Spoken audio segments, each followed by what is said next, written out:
Are we on? Yeah, we're on. All right, let's go. Hey everybody, Type of Dudes here. I'm Joe. As always, we got DT and Hollywood.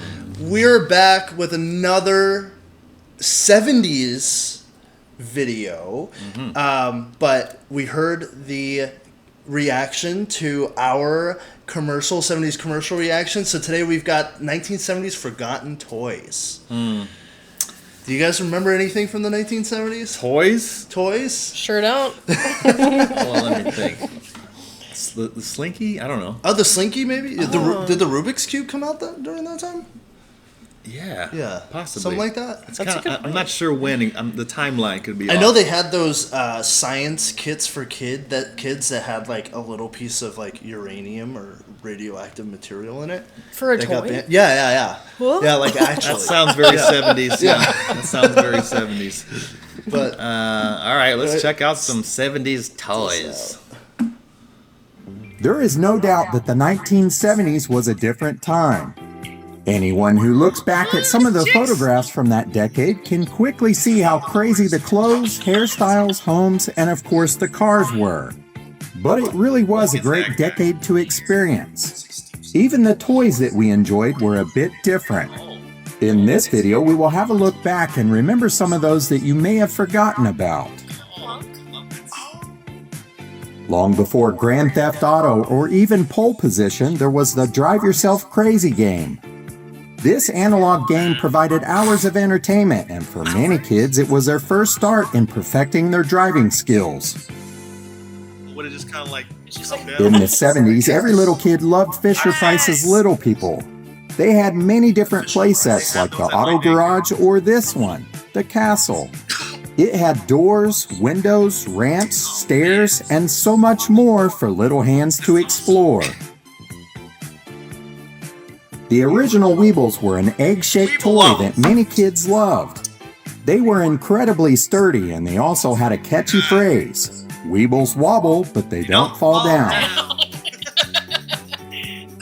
If there is one company that helped pave the way for Nintendo's handheld Game Boy, then it has to be Mattel. They had simple handheld games like this one with only 9 buttons and an LCD screen. At the time, these were great to have in the car on long road trips, and they were highly entertaining. If you happen to still have the Fisher-Price pocket camera and you want to pass it down to your grandkids or great-grandkids, then it's probably going to confuse them. There is a high probability that they have never seen a 110 camera or a flash cube.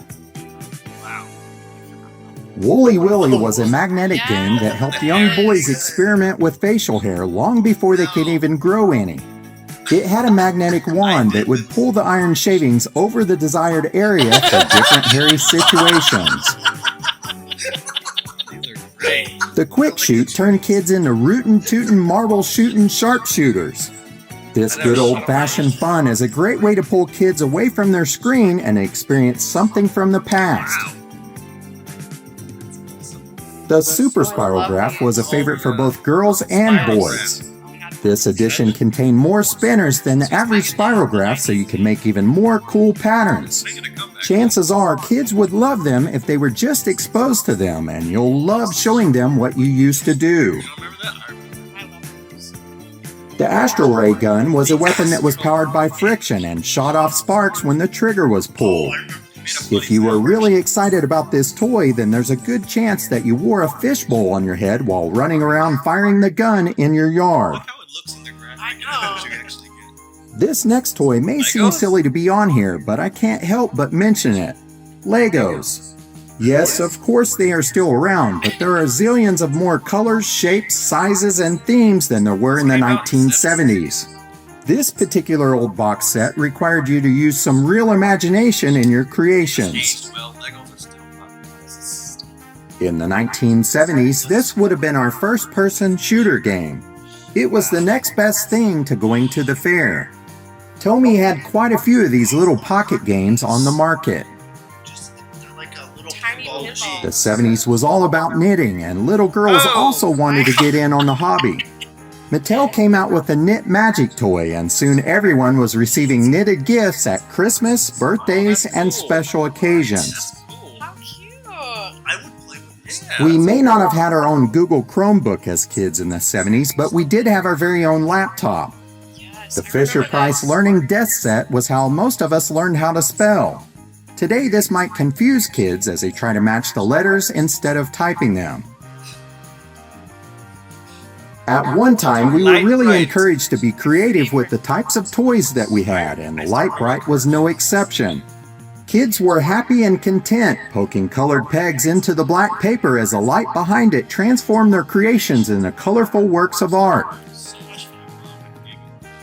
Remember how entertained we were with Kaleidoscopes? These were simple little toys that let us look at our surroundings in a completely different way. The interesting thing about this toy was that you only needed one eye to enjoy it. Cash registers were at every store when we were kids, and they looked a lot more similar to this than they do today. This cash register was a toy that was made by Fisher-Price, but kids loved it and it kept them busy for hours. What house in the 1970s didn't have these? Raggedy Ann and Andy. They were simple little pals with yarn hair, but they definitely are not something that you see kids with anymore. Over the years, Parker Brothers has had a lot of fun games. Payday was one of those, and for many kids, this was their first introduction into the world of an adult. It was a whole lot more fun when you were playing with paper money and dealing with make-believe scenarios. Today, there are many different generations that know about Transformers, but that's probably not the case with Micronauts. They were in a league of their own, and these little articulated action figures are due for a comeback. Perfection was a super fun game, but it may have given many kids anxiety disorders in their adult life. In order to beat the timer and avoid the popping scare, you had to remain as cool as a cucumber under pressure. It was the perfect game to hone those skills if you wanted to grow up and disarm bombs. If you couldn't get your hands on an Atari, then perhaps you had the TStar video game system. It was made for sports fans and gave users the opportunity to play electronic tennis, hockey, and handball long before Nintendo gave us the Wii. When the Simon Memory game came out in 1978, it quickly became a coffee table favorite. This little game tested your memory skills, which seems to be something missing in modern games.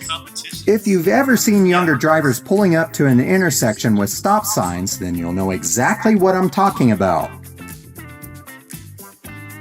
The Fisher-Price Medical Care playset inspired many kids to become doctors and nurses. There were many kids who treated their teddy bears, and if you had one of these, then you can certainly remember hearing a heartbeat through the stethoscope. For more than 5 years, Starsky and Hutch and their trusty Gran Torino graced our television screens during the 1970s. Kids pretended to be them, and this little RC car was a blast racing it around in the driveway. As you look back at some of these toys, it's almost amazing to think how the simplest things entertained kids. These dancing Mickey Mouse toys would move when you pressed a button. They were certainly a favorite in the car on cross-country road trips. What kid didn't have a Mattel Jack-in-the-Box toy? This might be the single reason why so many people seem to be scared of clowns. It was a perfect toy for those that wanted to scare the crap out of their cat or their younger sibling. A lot of these toys gave me anxiety. If you have granddaughters or great-granddaughters that are into Barbie dolls, then perhaps you may want to look into getting this couple on eBay. There is no way that they will know who Sonny and Cher are, and the other little girls may think that these are the coolest Barbies ever. One of the biggest names in the 1970s was Evel Knievel.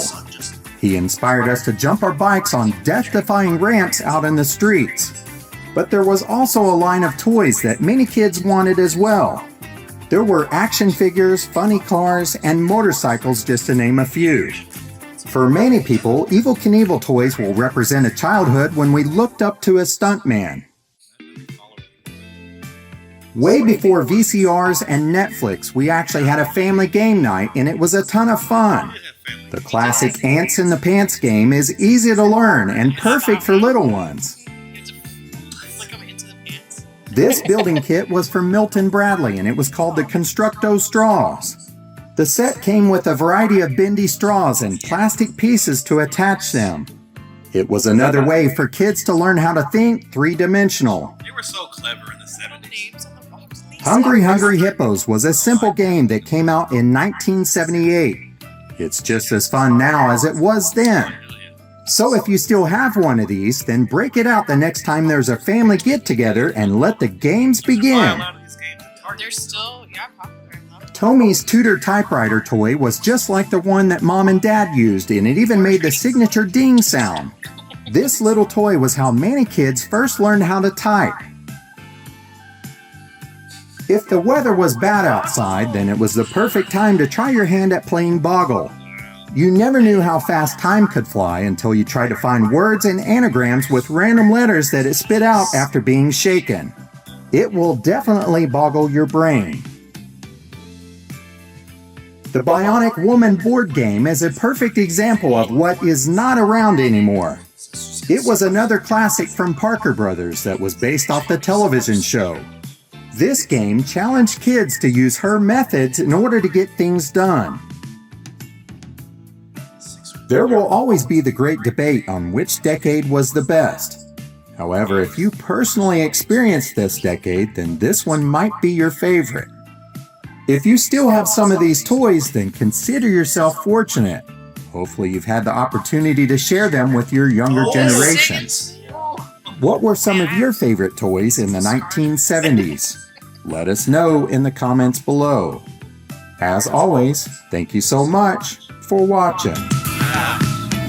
That makes me miss That was toys. a trip down memory lane. Oh my gosh, I miss playing with toys. I'm like, oh my god, all I do is work on a computer now. That's so boring. No, daycares, babysitting places. They would always have a shelf full of a lot of those old games. Yeah. That's how I recognize some of these. Oh. It's like my old daycare. I know, I used to work at a thrift store when I was in high school, and we had a toy room.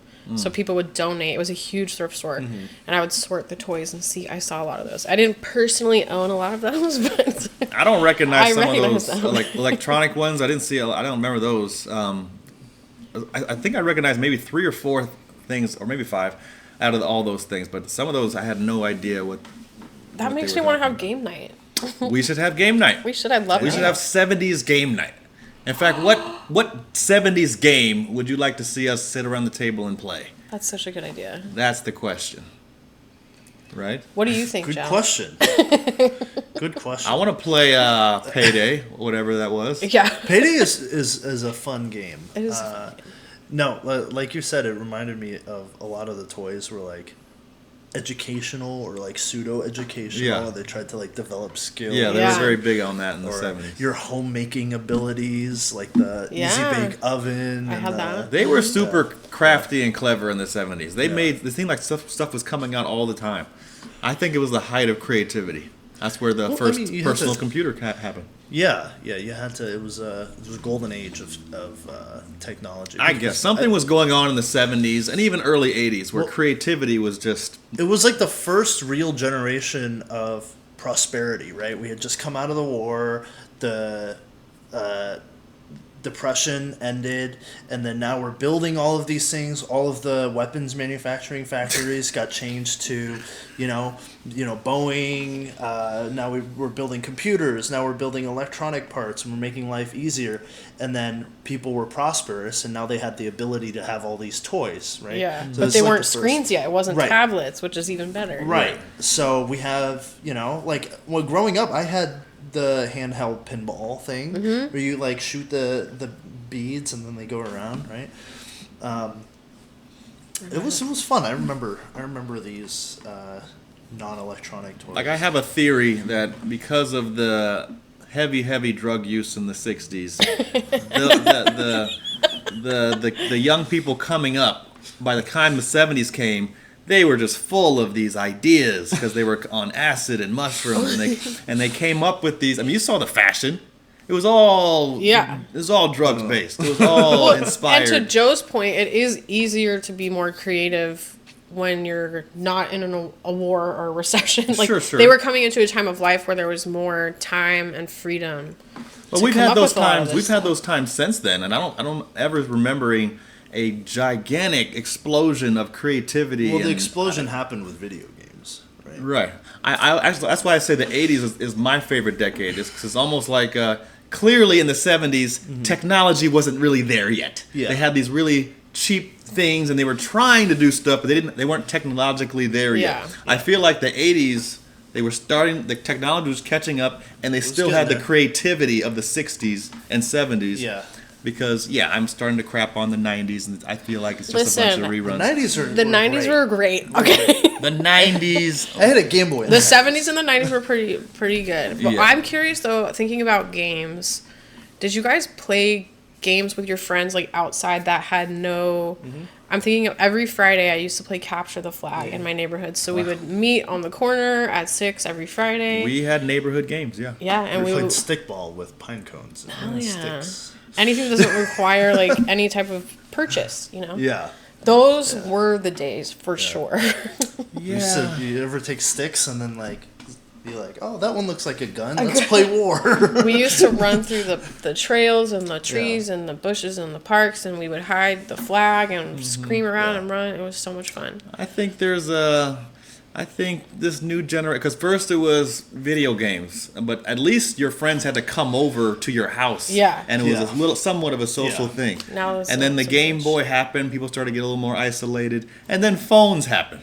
Now people are in their own little silos, and we don't have neighborhood games. People don't play with water guns anymore. That's what Oh, yeah, they Oh, we used to do They water do? gun fights. Sure they do, I'm sure. Really?